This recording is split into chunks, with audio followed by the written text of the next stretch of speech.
On passe à l'Algérie maintenant. Alors il y a plusieurs mois que les États-Unis, après avoir classé l'Algérie comme pays à risque pour la sécurité des diplomates, ont implanté des installations militaires avec contingents de marine à la pointe sud de l'Espagne, sans cacher le moins du monde leurs intentions interventionnistes vers le nord de l'Afrique. 500 marines, 8 avions militaires de combat, les États-Unis ont ainsi déployé depuis l'été 2013 une force militaire d'intervention conséquente dans la petite ville de Morón en Espagne. Alors je ne sais pas si ça se prononce Moron ou Morón, pour les États-Unis on va dire Morón. En Espagne, si le stationnement de militaires américains sur le sol espagnol n'est pas un scoop, ce qui est nouveau en revanche est la spécificité dédiée à cette nouvelle implantation.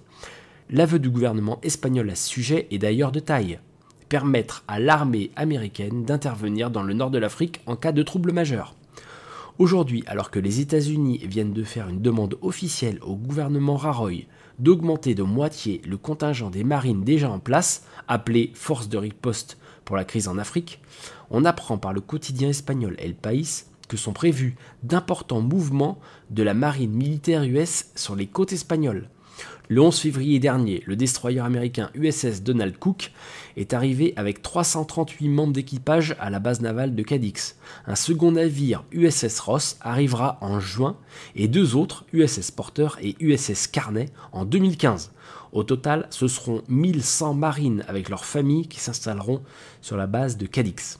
Interrogé à propos de ces manœuvres et implémentations militaires, Gonzalo de Benito, secrétaire d'État espagnol aux Affaires étrangères, se contente de commenter: quelles opérations réaliseront ces marines suréquipées? Je ne peux pas le dire car ces forces ne sont pas venues pour des opérations précises, mais des contingences qui peuvent se produire.